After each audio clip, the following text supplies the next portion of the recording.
Tapos pwedeng daan na lang rin po tayo sa Alpha Mart tayo. Oh, sige. Good morning, sir. Opo. Pasensya na, hindi ko na nasagot yung mga tawag nyo kagabi. Pag late at night, medyo tulog na kasi ako eh. Kumusta na po? Nasabi ka po sa inyo ng inyong kasama yung ano. Ano po bang meron? Ano bang gustong mangyari ni nanay ngayon, nanay Amy? Ano sa gusto? Dadalhin mo ata yung pasyente sir sa sa mental hospital sa Galulong. Opo, tapos? Ay wala po kasi ambulance na makakasakyan. Yung driver ko ng ambulance natin ay nagpa-check up po sa hospital dito sa Lipa.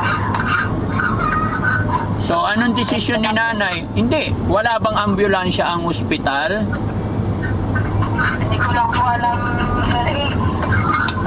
Kasi nakitawag lang siya kagabi. Oo. Pero ano ang naging final na sinabi nila kagabi, ma'am, sir? Kasi meron, kung kailangan talagang ilipat, may final na decision sila eh. Yun lang po gusto ko sanang malaman. Sabi po kagabi mo sana yun. Opo. Ililipat daw po. Opo. Kung may ambulance. Opo. Eh wala naman po kasi ambulance.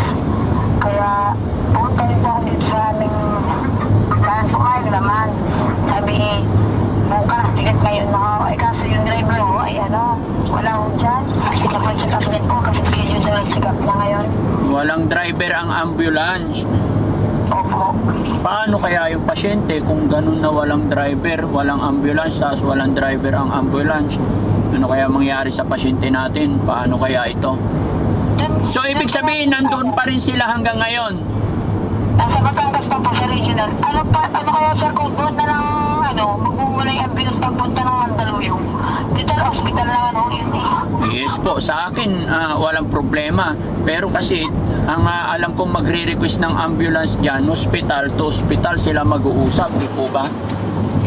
Opo. Kasi ako, tinutulungan ko lang si nanay pero wala akong authority na, kumbaga, hindi rin ako expert. Pasensya na mga kababayan, pasensya na ma'am, sir. Kaya tumawag ako sa inyo para maliwanagan din ako kasi hindi rin ako masyado maalam diyan. Pero pagkakaintindi ko kasi ang ambulance manggagaling sa government, so hospital to hospital ang nag-uusap. Oo nga po. 'Di ba? Hindi tayo. Opo. Kaya nga po nagtataka po ako. Bakit? Kasi ko alam ko doon hospital, ambulance din ang hospital. Doon. At saka, i-transfer din sa other hospital. Hindi, ganyan rin po. Ibibigay ko sa inyo ang number nung tumawag sa akin. Sige. Paggabi. At saka kanina tumawag din si nanay eh. Sige, yung number na itinawag ni nanay para pupuntahan ko na lang si nanay ngayon. Opo. Ay, sige. Para pagkaman niya po. I-update niyo rin po ako kung saan halimbawa sa-transfer na, di para hindi na ako makipag-usap dito na ambulance ko sa aling dumating yung driver ay nagpa-check up pa po eh. Pero kung sana ma'am, kung darating ang driver dyan ngayon, hanggat hindi pa ako nakaka-contact sa inyo kasi andito pa ako sa may Carmona, pero papunta ako ngayon, kung sinong mauuna sa, halimbawa hindi pa ako nakakontak sa'yo at nandyan na yung driver, baka pwede pasuyo kasi kawawa naman si nanay, alam naman natin. Kaya actually, hindi ko na sana sila pupuntahan kasi nasa ospital naman na. Alam kong hindi pa babayaan si Per sa ospital, pero ang inaalala ko pangalawa doon si nanay kasi 74 years old na tapos wala siyang kasama. Oo nga po eh. Wala ako kasing, tinanong ko kasi nanay ngayon, nanay, baka naman may magkakaano ko kayo or kapansin na tutulungan kayo para magpansigihan. Okay, sabi ni nanay, senior na rin daw yung kapatid niya, so mga pamangkin niya ay hindi ko alam kung Tapon yung tubig ko. matulungan siya. Anak na. Oo nga po. Kaya, sige ma'am, bali, after nitong usapan natin, paki-message na lang yung, paki-message na lang yung number na pwede kong tawagan doon sa ospital kung sino yung kumukontak sa inyo para pagdating ko sa ospital, makontak ko si nanay.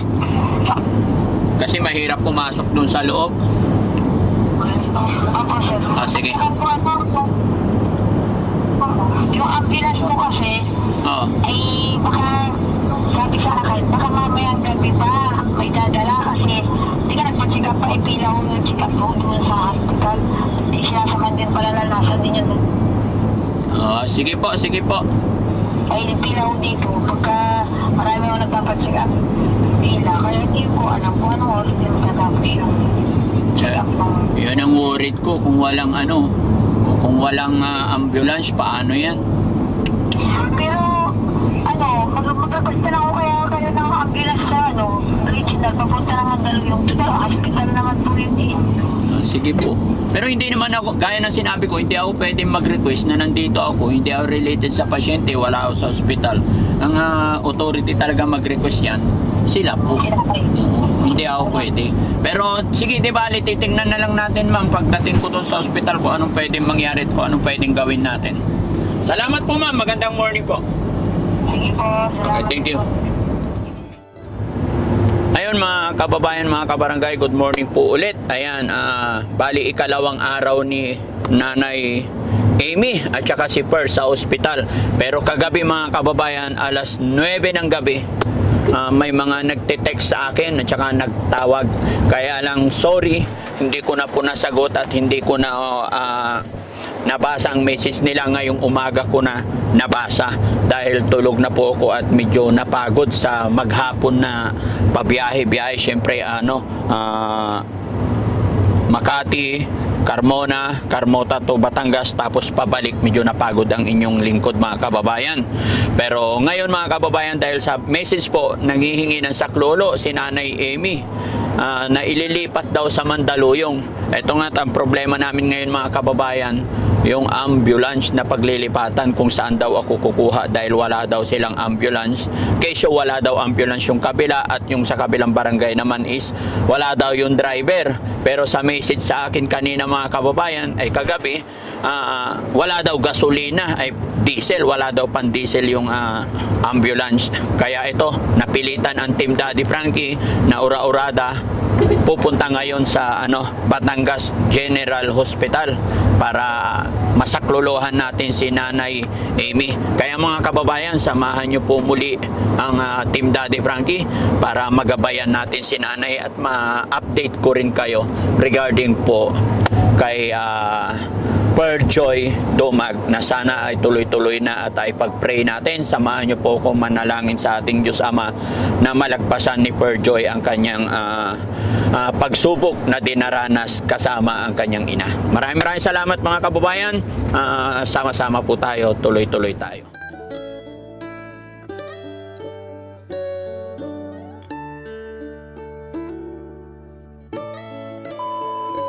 Hello, good morning ma'am.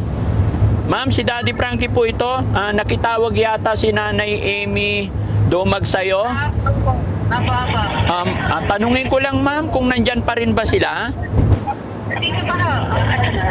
Sige po. Si Daddy Frankie po.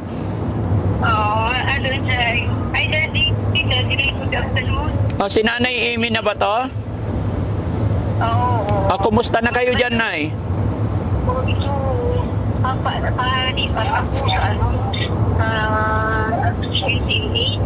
Sa Mandaluyong? Oo. Kasi doon, nilagay siya doon eh. Sige. So, ang driver na ina-request ko kay Kapitan, nakala ko hindi ako yan na naman. Kasi pinabigyan niya naman ako. Mamaya parang ko siya mapag-pick up ng driver. Ano po? Sorry? Mamaya parang pupunta dito ang driver, ang mobile. Opo. Patrol, mamaya parang Anong oras daw?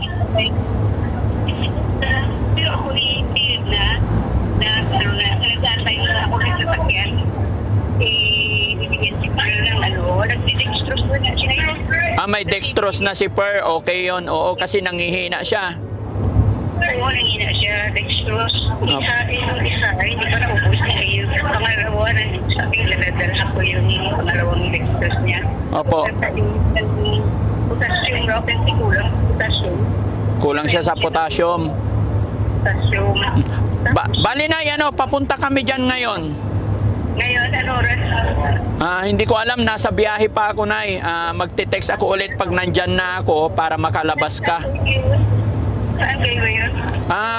Dito na po. Anong lugar na to, bro? Oo. Malbar po, paglagpas na po ng Carmona. Oo, malapit sa kayo pupunta dito sa Batangas City. Opo. Oo, sige, mag-ingat kayo ha. Sige, Nay, salamat. Anong oras darating ang So, iklaro mo na yung iklaro mo na, kausapin mo si Kapitan. Oo, Kapitan. Kausapin mo si Kapitan regarding sa sa ambulansya, tapos sasamahan ka namin sa Mandaluyong. Alam mo yung kay Lina, nga po number, yung aking bibigyan doon sa Lipa? Opo. Sa oo, yun siya ang nakaalam. Ako lang po, ng barangay kasi. Tumawag na ako doon ngayon, Nay. Katatapos lang na usapan namin doon. Ang sinasabi naman gabi pa daw ang driver. Baka pwede na maghanap ng ibang driver. Hindi naman siguro iisa lang ang driver. Kasi pwede naman siguro. Oo. Maghanap po si Linda doon. Kausapin niyo po yung kapitan kasi kayo yung reliable na makipag-usap kasi kayo yung tiga-barangay na yon. Hindi ko siya pwedeng kausapin. Baka siyempre hindi nila ako kilala. Kayo lang po ang may authority na manghingi ng saklolo para mabigyan tayo ng ambulance soon as possible. Po. Nung tawagan si Lin, yung kaibigan ko doon. Opo. Tanong ko kung kumusta, kung nakahanap na sila ng driver. Yes, ma'am. Yes po, Nay. Sige. Sige po. O, sige, mag-ingat kayo ha. Thank you, Nay. Thank you. Salamat. Sige. Okay po. Oh, thank you very much, sir. Sige, Nay. Okay. Ang hirap ng ambulance, no? Hindi ko alam talaga kung sino ba talaga lalapitan natin sa ambulance. Bakit hindi nila mabigyan ng ambulance si nanay kung talagang kailangan ng ilipat. Pero malalaman natin lahat yan pagdating, mga kababayan, kasi hindi ko rin alam kung sino talaga.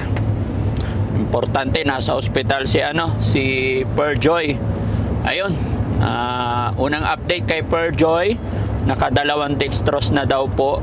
Yung una naubos na, pangalawa hindi pa naubos. Dahil kulang daw siya sa potassium. Siguro po gawa ng ilang araw na siya sa lansangan na walang maayos na tulog tsaka kain. Pero thanks to God, yun na lang masasabi ko, mga kababayan. Ipag-pray natin na malagpasan ni Perjoy ang lahat. Thank you po.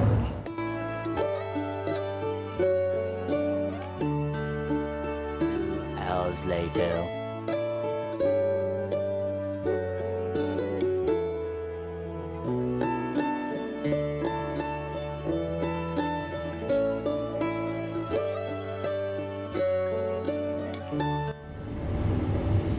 Tawag dito, Batangas General Hospital, di ba? Help in Motion.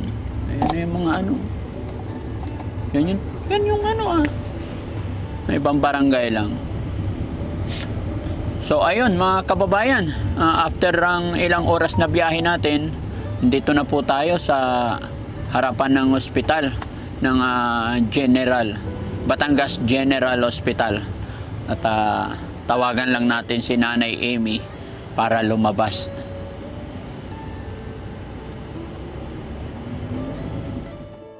Hello, sir.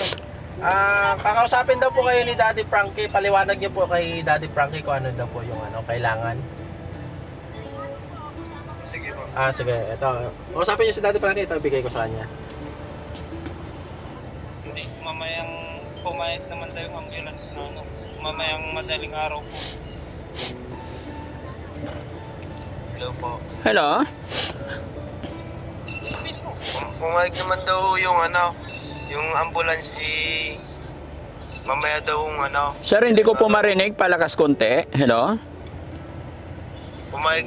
Sige, ko na para. Hello, sir. Ay, hello po. Magandang tanghali po, sir. Magandang hapon. Sir, si Daddy Frankie po ito. Regarding po doon sa ambulance na gagamitin. Paano po ba?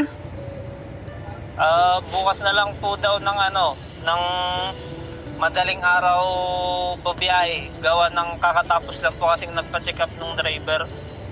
Ay, ganun. Paano yun? Kailangan na daw ni nanay, kailangan na daw mailipat yung pasyente?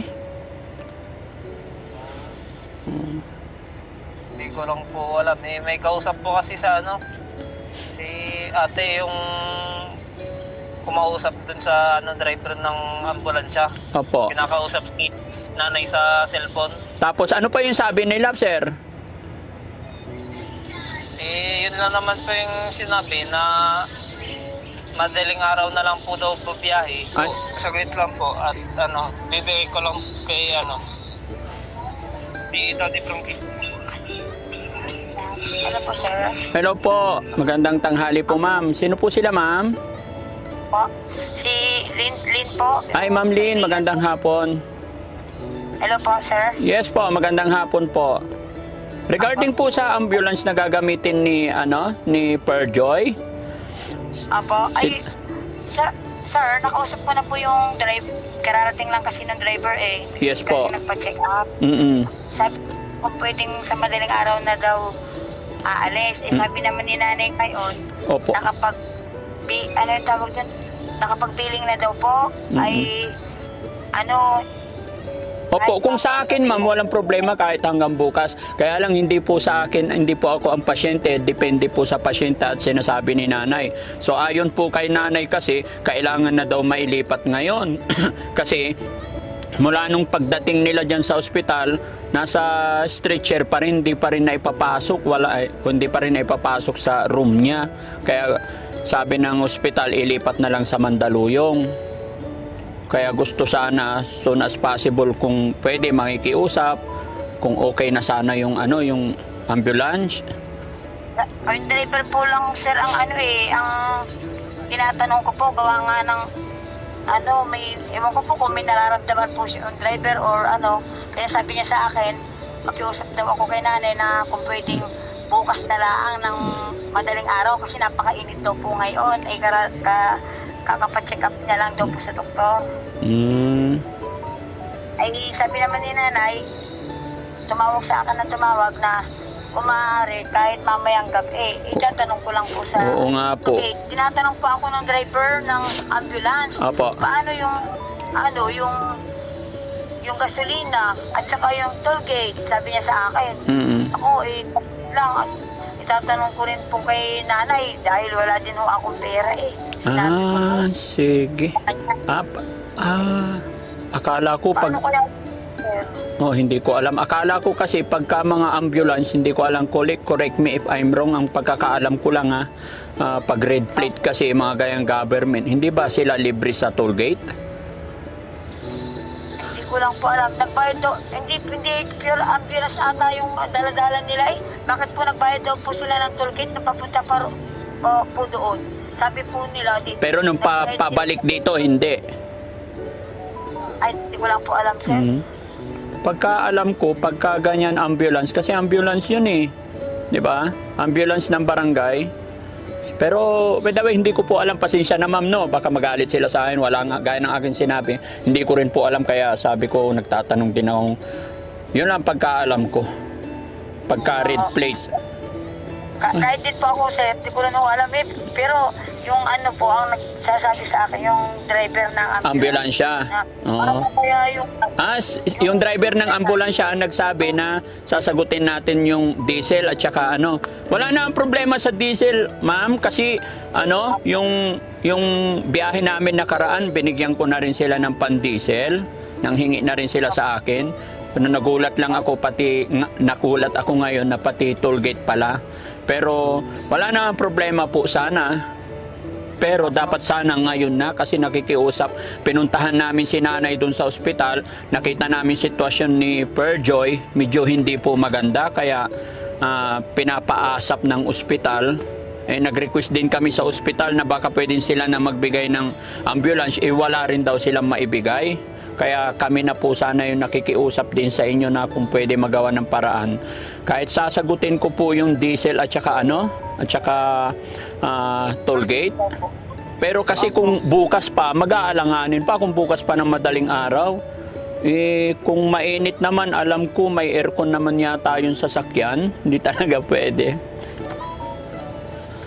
makikiusap na lang po uli ako, sir, sa sa driver po, pupuntahan ko po uli. Oh, sige ma'am. Hindi ko kahit itong hapon na kung hindi ko kasi din po yun. Yes ma'am. Sir, Pasensya ka na ma'am ha kung nangungulit kami kasi hindi para sa amin to, para kay nanay, lalong-lalo na si nanay matanda na. Kaya napapunta rito kasi iniisip ko baka pag hindi natin tulungan si nanay, baka instead na ang problema natin si Perjoy lang, baka bumigay din si nanay. Kaya yun ang iniwasan namin. Yun nga po, sir. Yun nga po, babalikan ko, sir, yung driver. Yes ma'am, sige po, sige po. Kasi kung bukas pa, mag-aalanganin pag bukas pa ng madaling araw. Kasi ang request ng hospital is ngayon ipo-pull out daw. Hindi ko rin po alam, pero yun ang pagkakasabi ni nanay sa akin. Sige ma'am, tawagan ko po kayo ulit. Maraming salamat po. Sige po, sir. Salamat Sino po sila ma'am? Sorry? Jocelyn po. Oh, sige ma'am Jocelyn, have a nice day po. Si Daddy Frankie po ito. Thank you po. Sige po, salamat din po. So, yun mga kababayan, medyo napagod ako, no? Napapagod ako mga ipag-usap kasi ang gulo. So, kagabi kasi nabasa ko yung mga message, gusto na nilang ibiyahe namin. Alas 8, alas 9 ng gabi, alas 9 sila nag-message, pero ang nasa message problema diesel. Tapos ngayon, diesel tsaka tollgate na naman. Pero ang sinasabi, nagpa-check up daw, kaya bukas daw ng madaling araw. Namang problema na si nanay mga kababayan, kawawa na po sila doon, hindi pa rin naipapasok sa room. Nandoon pa rin sila sa hallway, no?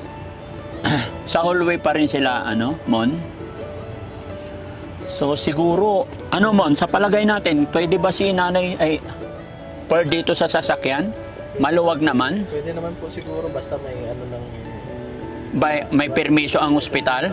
So ayan mga kababayan, no? Tulungan nyo ako magdesisyon. Tulungan nyo ako. Comment nyo dyan kung tama ba itong gagawin ko na dito ko na lang isasakay in a private vehicle.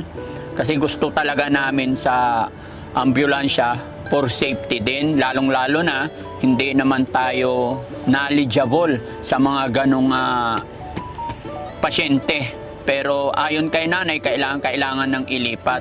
So paano kaya to? Mamang driver, Kuya Rizky? Pwede siguro, pero suggest natin. Relax ka lang ha. Nag-aalala ako sa'yo. Relax ka lang, wag kang So ganito, Nay. Kasi parang ang dami na nilang demand. Kahapon, ang problema lang daw diesel. So ngayon nakipag-usap kami ngayon, diesel tollgate na. Tapos sa'yo may 2,000 pa sa driver. Lahat na 2,000. Sabi ko, alam ko. So ganito na lang, Nay. Sabi mo kanina, bago ibiyahe, papainumin na pampakalma. Make sure mo na napainumin ng pampakalma tapos may stretch jacket. Pwede ba dito na lang siya sa sasakyan natin? Kaya ngayon, maghihingi ako ng tulong sa kanilang mga worker, helper. Kasi wala tayong makuhang Kasi kung antayin sila baka kahit gusto niya nga bukas para. Kaya nga bukas sabi ko hindi pwede. Kasi ang billing ko hanggang ngayon. Ngayon kung bukas ka papupunta dito, another na naman yan. May bayad din ba yun, Nay? May bayad? May bayad yun. Kung hindi ka marunong makipag-usap ako, kaya na libre ako. Oo, doon. Tinulungan ako. Sige, Nay, gawan mo ng paraan. Sabi ko, kung sabi ko mag-stay pa ako dito na another night, another day, another billing yun. Sabi ko, hindi na yung meron ako mga dyan. Pero matanong ko pa, Nay, sorry, Nay, may recommendation tayo, tatanggapin agad May referral tayo. May referral tayo sa Mandaluyong. Oo. Tatanggapin agad tayo doon. Kasi sabi kahit saan ka pupunta, may referral ka namang nadala. Galing dito sa Yes po. Kaya pagdating doon, tatanggapin agad tayo. Yun ang depende sa kanilang i-evaluate pa nila si Pearl. I-anuin nila muna. Pero alam ko, nila dahil sa sitwasyon niya. Opo.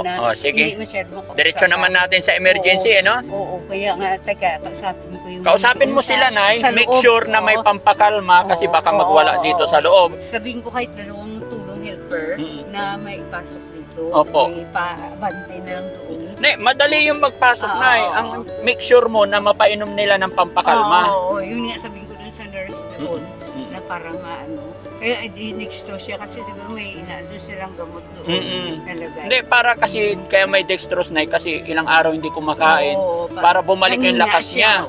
Kaya lang problema, pag nandito, malakas yun. Wala, tatlo Kaya lang kami. mayroon daw sila, pampakalma. Okay, Oo, sige na. habang ano. So, Kaya para itawagan ko sila na wag na lang ituloy ang una mo muna yung pag-process Oo, dito, Nay. sige. Pag nasa biyahe na tayo na Opo. okay na, saka na Oo, tayo tatawag. Kasi oo. pag unahin mo yung pagtawag, Kaya gagabihin nga, tayo, oo, Nay. Gagabihin talaga, sabi No, so, ko. ang una mong gagawin, Mm. mamaya ka na tumawag. Mm. Iayos mo muna yung Sige, papel oo. para ma-out na. Nandun na nakaready Oh, sa akin sige. ang ano na Okay. lang. Painumin mo Oo. pampakalma na yun, sabihin Oo, mo. sabihin Kasi ko hindi doon. kami makapasok, pinagbabawalan Kaya, kami. oo.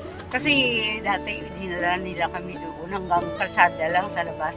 Sabi ng mga nurses doon, bakit iniwan kayo dyan sa labas? Dapat pinasok kayo dito. Sinong nag-iwan sa inyo sa labas? Yung sa barangay, Mm. iniwan kami nila. Sabi, tapos nagmadali pang driver. Oo. Oo. Iniwan kami sa labas, kami na ang punta doon. Kaya nag-ano si Oh, sige, hayaan mo na, Nay. Importante, Oo, sige, sige. mapaayos natin ngayon. Ang akin na kasi marapatan. Nag-lunch ka naman, Nanay. Oo, Mahaba yung biyahe natin. Oo. Hindi bali, nakakain ako kanina. Okay, sige, Oo, Nay. sige, ha? Okay. Sige. Tayin ka namin dito. Kaya sa gulo lalabas. Oo. So, hindi ko na paalisin tong sasakyan, Nay. Oo. O, sige, sabihin mo sa guard, baka palayasin kami. A few moments later.